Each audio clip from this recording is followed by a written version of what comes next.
Muito obrigada, Teresa Almeida, por teres aceitado participar no podcast e se falássemos da Europa.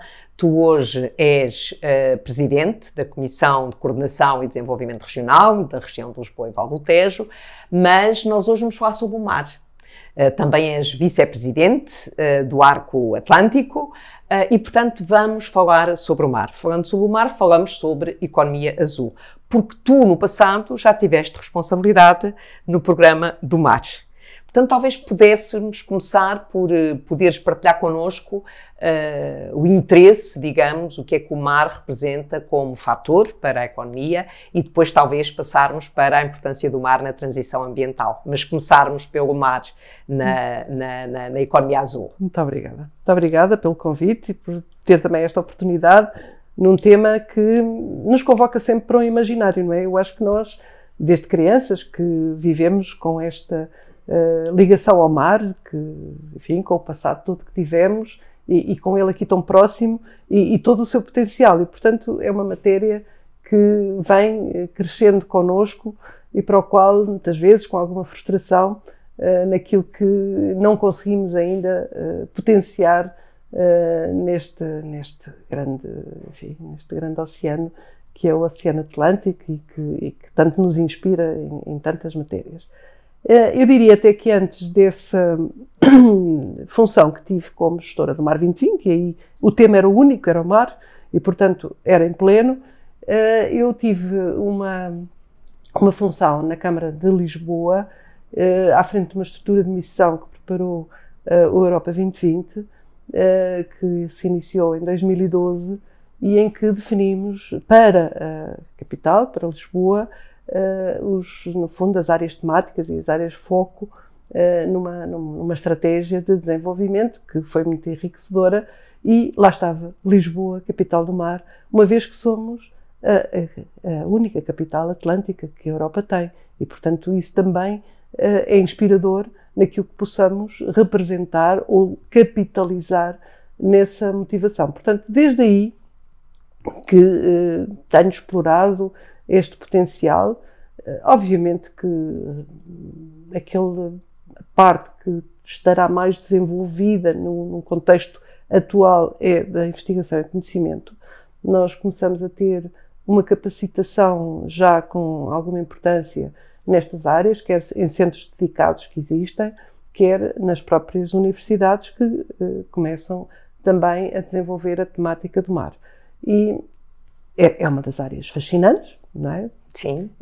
São todo o potencial, seja o potencial, enfim, da própria meio líquido que tem, mas também do fundo do mar e da mineração que existe e do que pode estar subjacente também ao conhecimento, à produção, mas depois também temos a questão do vento e das eólicas e portanto, também a geração de energia que está associada a esta matéria. Portanto, nisto estou a falar sempre no conceito científico, no conceito da exploração enfim, do campo científico e de tudo aquilo que temos pela frente e que nos podemos, e que pode ser também objeto de desenvolvimento económico do país. Mas depois temos a tradicional das pescas, não é? Nós somos um país, pronto, que podemos dizer que foi um país de pescadores, hoje cada vez menos, mas também é um know-how, é um conhecimento que nós temos e que, infelizmente, tem estado menos apoiado porque os fundos europeus não apoiam a frota está muito envelhecida, houve momentos históricos recentes em que até houve apoios para diminuir a frota. Sim, e, portanto, para a reconversão da frota. Mas a reconversão é muito pontual, é parte, enfim, mais de mecanismos, enfim, de tecnologia avançada que podem ser postos, mas o casco, a composição da embarcação não há fundos para os seus apoios e, portanto, vamos assistindo a uma diminuição gradual desta nossa capacidade pesqueira, mas que este know-how, eu queria fazer já uma ligação para aquilo que é a indústria conserveira. Nós temos tido um aumento muito significativo no tratamento do peixe, naquilo que é um valor acrescentado através, seja da parte conserveira antiga, quer seja a parte dos congelados, que hoje têm uma dimensão diferente, E eu registro neste meu percurso que tive pelo Mar 2020 uma faculdade que nós temos, por exemplo, no tratamento do bacalhau, que nos faz ser competitivos no resto do mundo, porque o fazemos com o know-how, que é esta nossa tradição, esta nossa ligação ao mar, que transportamos esse conhecimento e sabemos fazê-lo muito bem. E, portanto, também aqui uma área muito interessante e importante que o país está a desenvolver e que está a apoiar. A economia portuguesa. Mas é importante lembrar essas questões porque nós muitas vezes ouvimos, digamos, na gíria, na conversa sobre o mar, ouvimos muita ideia de que se fala muito na estratégia do mar, mas não se sente resultados em termos de interesse para a economia quer o turismo, quer a pesca, quer a indústria alimentar ligada à pesca, tem de facto, são beneficiários do mar, mas existem também outras dimensões, como estavas a referir. Exatamente, que tem muito a ver com a economia e uma área nova que também é ainda mal aceito pelos consumidores, que é a parte da aquacultura. Também na aquacultura se tem avançado muito significativamente na possibilidade de se fazer, enfim, criação deste produto e de podermos cada vez mais podermos substituir, até porque em termos, enfim, de correntes ambientalistas, a pesca deve ser restrita, não deve haver aumento de cotas. Temos assistido a isso, a esse tipo de temática muitas vezes nas negociações também com a Comissão Europeia. Portanto, nós sabemos que há um movimento para restringir, para de certa maneira respeitar o produto natural que é o pescado, mas poder haver uma possibilidade de continuarmos a ter a alimentação de pescado, até porque somos os segundos grandes consumidores em termos mundiais de peixe, atrás dos japoneses. Por exemplo, nesse caso concreto, eu há algum tempo tive a oportunidade de visitar um projeto no Algarve, em que de facto tinha uma dimensão de investigação no sentido de assegurar a qualidade da alimentação, dos peixes, etc., que era de facto um projeto muito interessante no sentido de poder beneficiar dos resultados da investigação. Era uma cooperação. Exatamente, cada vez mais há essa ligação, quer no Algarve, quer na Universidade de Aveiro. Penso que são dois grandes centros que investigam nessa matéria, quer a questão da alimentação, quer a questão também do bem-estar animal, porque muitas vezes pensa-se que os animais são, enfim, os mamíferos, mas o bem-estar animal também se aplica a este respeito da vida e, portanto, também aqui há investigação e há preocupação nesta matéria e há, de facto, neste momento já empresas que trabalham bem a questão da aquicultura e que, penso eu, é uma das áreas de potencial de crescimento. Às vezes, quando se fala novas oportunidades, novas empresas, novas áreas de negócio, e eu penso que nós temos aqui um capital que interessa aos jovens. E eu, nessa matéria, também gostava de dizer, a pesca tradicional é dura, não é apetecível para os mais jovens poderem entrar nesta atividade tradicional, está mais reservada aos mais velhos ou àqueles que cresceram, são filhos desses mais velhos e que naturalmente vão para o mar. Mas a agricultura é um negócio mais limpo, mais atual naquilo que também são a forma de elaboração que nós também temos que ter para a atração das novas gerações. E eu penso que temos aqui um bom potencial que está ao alcance também da nossa A União economia. Europeia, Portugal vai assumir a presidência da Estratégia Marítima do Atlântico, quer dizer, já começou em 1 de janeiro de 2023, sim. Mas a Comissão definiu a estratégia marítima para a região atlântica, começou por definir em 2013, fez a sua revisão mais tarde, fez novamente uma revisão com a Covid e com os novos desafios da Covid, mas isto é uma estratégia virada para o Atlântico, ou seja, virada para os Estados-membros que são beneficiários, acho que a expressão se pode usar, beneficiários do Atlântico. Portugal, Espanha, França e Irlanda.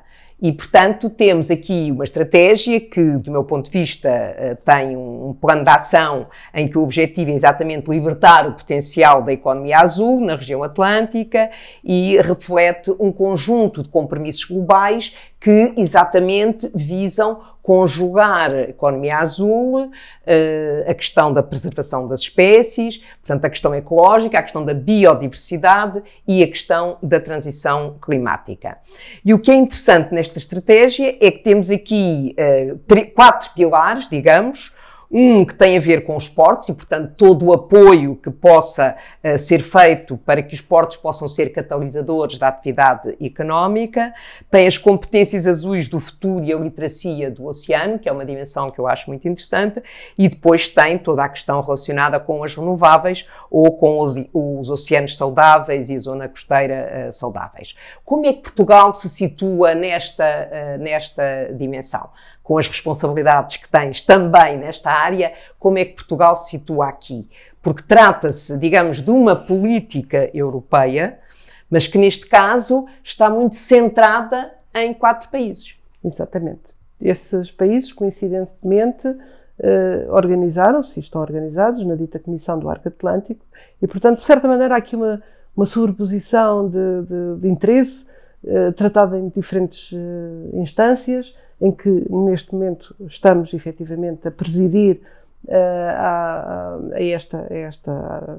enfim, ao plano, desculpa-me porque agora perdi-me na designação. O título é o plano é de estratégia marítima para a região atlântica. Para a região do Atlântico e, portanto, que está definida, que está aprovada e que nós apenas, não é um apenas, mas temos que garantir a continuidade e, de certa maneira, fazermos a representação de todas estas regiões, não é apenas o nosso país, mas que lideramos e penso que teremos que ter, com certeza, também áreas de foco, algumas iniciativas, nomeadamente na região norte, que têm a ver com a questão do lixo e há um grupo de trabalho que aborda esta matéria e com certeza também é um dos pontos importantes deste plano de ação, é exatamente diminuir, reduzir o lançamento de lixo para o Atlântico. E a questão das energias. De facto, nós percebemos que é uma área de desenvolvimento que começou finalmente a poder ter concretização e nós estaremos numa certa vantagem de, nesta presidência, podermos avançar com algum significado nesta temática. Mas eu permito-me dizer, uma vez que neste exercício que estamos a fazer e tendo definido na Comissão do Arco Atlântico como importante podermos ter a constituição da macro-região do Atlântico, que esta macro-região poderia vir a dar uma vantagem acrescida, porque já há 4 macro-regiões não constituídas no contexto europeu, mas associa ao tema Atlântico o tema território.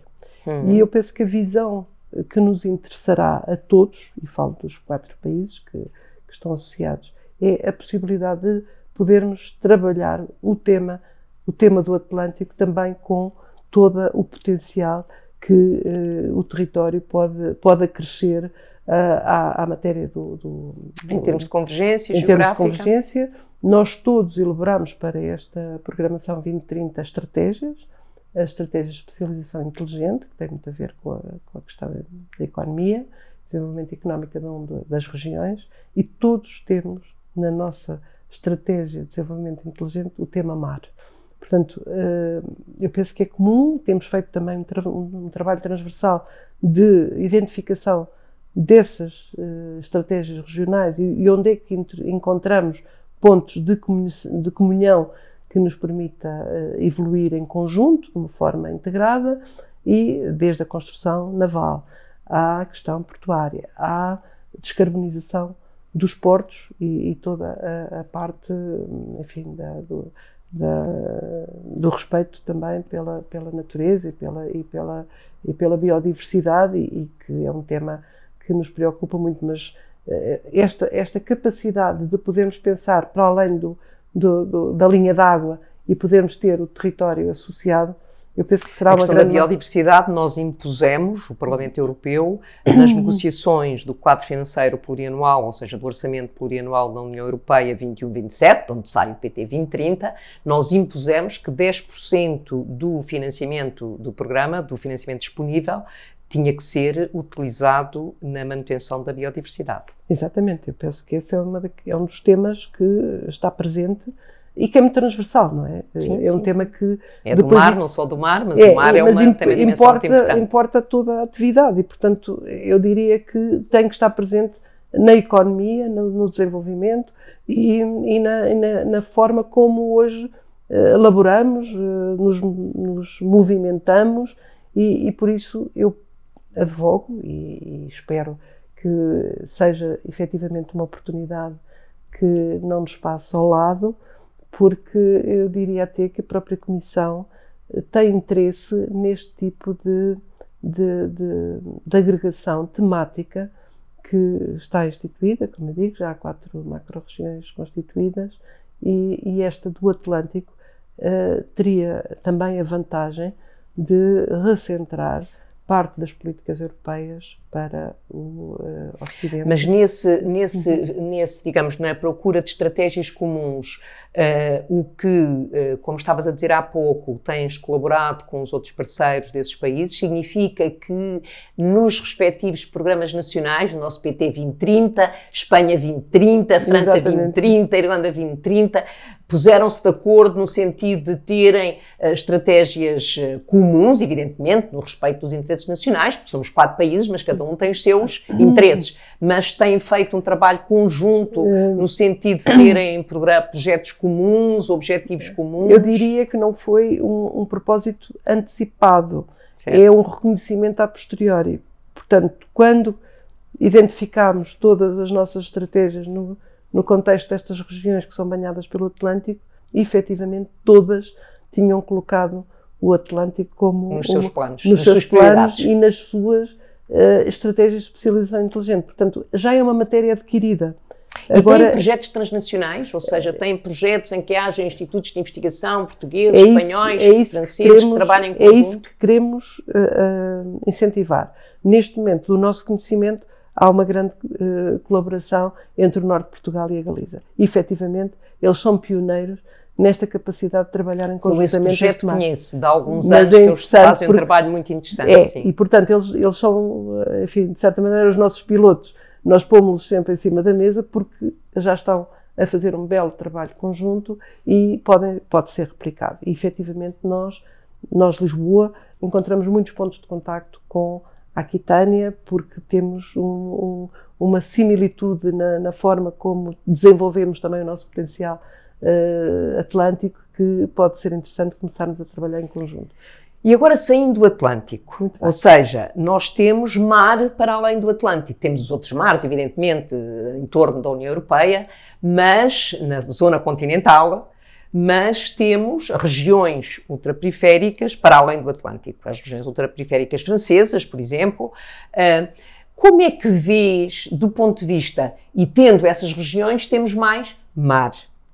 Como é que vês, do ponto de vista da importância dessas regiões, e é um tema que conheces bem, a questão das regiões ultraperiféricas, está na área onde tu também trabalhas, de desenvolvimento regional, como é que vês a importância dessas regiões, digamos, fora da zona continental europeia, noutras regiões do mundo, o que é que essa realidade traz para a União Europeia? É um valor acrescentado para a União Europeia? É interessante essa pergunta porque, efetivamente, nós entendemos que há uma similitude neste tipo de populações mais costeiras, sejam elas, enfim, historicamente as europeias, que conhecemos melhor, mas também enfim, dessas regiões mais insulares, mas também Cabo Verde, que tem um interesse muito grande nesta aproximação, mas também o Canadá, até diria mais o Canadá que os Estados Unidos, também porque teve populações ligadas a esta atividade marítima de pesca, etc.,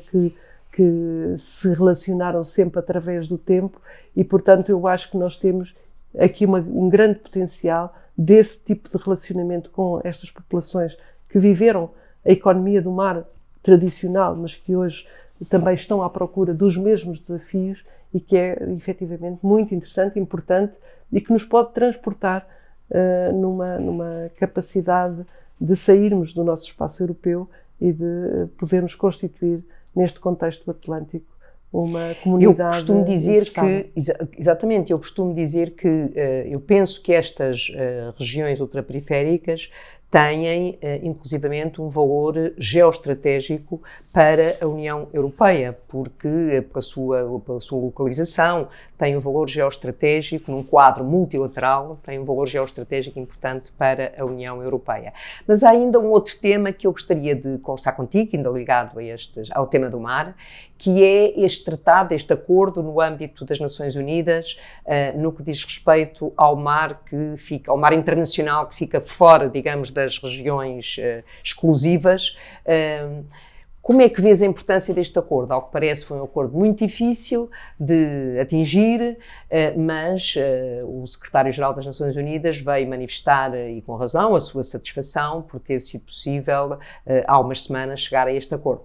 Eu acho que é um acordo estratégico, é um momento crucial neste tema do relacionamento e da centralidade em torno dos oceanos, e no nosso caso em concreto, que obviamente, como eu comecei a nossa conversa, eu acho que o potencial e a ligação ao mar e à descoberta está no nosso ADN, e portanto vemos sempre o nosso crescimento, a nossa forma de lidar com o mundo foi sempre muito feita através do mar e do Atlântico, e portanto nós também temos que encontrar aqui este recentrar das questões europeias. Não falámos da guerra, não falámos de tudo o que nos preocupa hoje de uma forma, enfim, muito intensa, que é todo este conflito, mas efetivamente a Europa não pode virar-se unicamente para uma situação que obviamente que é intensa, que vai, esperemos, em breve,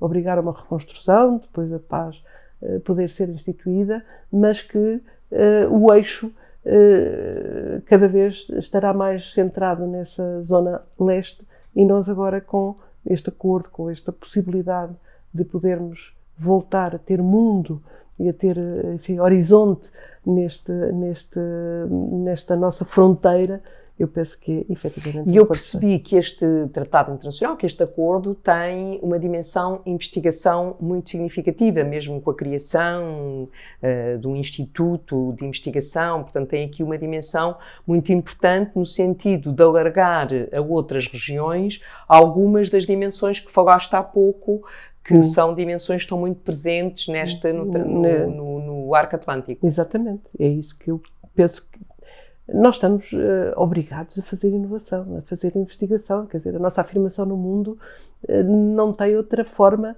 de ser orientada, e ainda bem, porque efetivamente é progredir, é sabermos mais, é sermos mais capazes, é fazer mais com menos, e portanto eu penso que esse alargamento da capacidade de investigação, do conhecimento, é mesmo aquilo que importa para o potencial poder ser desenvolvido. A economia azul, o mar, tem um papel fundamental na transição climática e no combate às alterações climáticas. Temos aqui uma série de desafios, exatamente, temos aqui potencialidades, mas temos muitos problemas para resolver. Aliás, pressentimos e sabemos que as primeiras regiões afetadas na questão da subida do nível das águas são as costeiras. Portanto, mais uma vez, temos que encontrar formas, soluções de adaptação, de minimização, mas o conhecimento é tudo, e seremos sempre a primeira linha desta transição, e portanto também os primeiros interessados e os primeiros a querer que este tema não seja esquecido, porque nos é recordado também cotidianamente, e nós sabemos que, infelizmente, para os mais céticos, que hoje já são também levados a admitir que estas alterações existem, que este processo... E também as sentem a partir do mar. E também as sentem a partir do mar. Portanto, não poderia dar-nos mais conforto de podermos também aqui abrir uma nova frente de E, finalmente, achas que o PT 2030 e o Plano de Recuperação e Resiliência dão uma importância suficiente ao mar? Suficiente, a resposta é sempre não. Não, porque nós queremos sempre mais. Exato. Mas dão uma resposta sólida. Sim, eu acho que neste momento já é tema. Certo. O PRR também, não foi logo de início, mas numa segunda volta... Tem uma dimensão mar. Tem uma dimensão mar e uma dimensão que, neste caso, importa muito a Lisboa. Portanto, aqui também falo em casa própria que, finalmente, há um robustecimento de instituições que vão ficar alocadas, sediadas na nossa zona entre Lisboa e Algés e que, na minha opinião, vão alavancar muito este reconhecimento e esta simbologia também que temos para o mar. Portanto, PRR sim, penso que teremos que investir mais em termos de conhecimento, isto é, a parte do ensino superior, porque... E da investigação, exatamente. A investigação sim, mas o ensino superior também com temáticas mais efetivas relacionadas com o mar. Não falámos no turismo, o turismo é uma outra forma de ver o mar, eu diria... Recentemente fiz um podcast exatamente sobre turismo. Não, e com certeza sabemos o potencial, mas eu diria que a parte das matérias, até do direito marítimo, enfim, há uma série de potencial nos nossos centros de investigação, nas nossas universidades, que houve um levantamento que foi feito sobre o que era já uma realidade e já há muitas áreas de ensino, mas que estão de certa maneira dispersas em várias áreas de ensino superior. E eu acho que era interessante que pudéssemos ter uma universidade mais dedicada a estes temas marítimos e obviamente... Temos os Açores, temos a Escola Peniche, do Politécnico de Leiria, pelo menos. E temos aqui também a nossa escola de Oeiras, Escola Náutica, mas que vai levar um reforço no PRR, mas que não tem sido bandeira. E eu acho que nós também, para podermos começar a dar um sinal mais para as novas gerações, temos que fazer bandeira. E, portanto, o PRR tem essa finalidade. O PRR tem, digamos, o objetivo é ter um efeito transformador. Exatamente. E por isso eu acho que sim, acho que o PRR tem um foco robusto e os programas operacionais, principalmente os regionais, todos eles têm essa dimensão. Têm a dimensão também de apoio nesta área de atividade. Muito obrigada, Teresa, muito obrigada por estares no podcast. E se falássemos da Europa, hoje falámos da Europa e do mar. Muito obrigada. Muito obrigado eu e até breve.